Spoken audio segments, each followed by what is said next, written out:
If you got a vacuum leak, you don't want to spend hundreds of dollars on a smoke machine, get you a Pepsi bottle or any other sort of bottle. It's a Dr. Pepper bottle.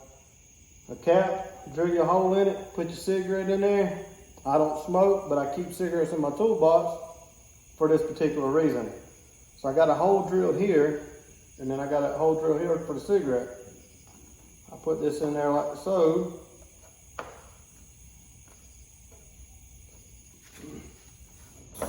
Take my shop air, I stick this in my vacuum line, take my shop air, and I blow out smoke, see if you can tell. And it'll blow all that smoke into your vacuum system. Then you take your air and you stick it in your vacuum line and you watch for vacuum leaks. Cheap, easy, anybody can do it. I wanted to show y'all that. Y'all have a good one.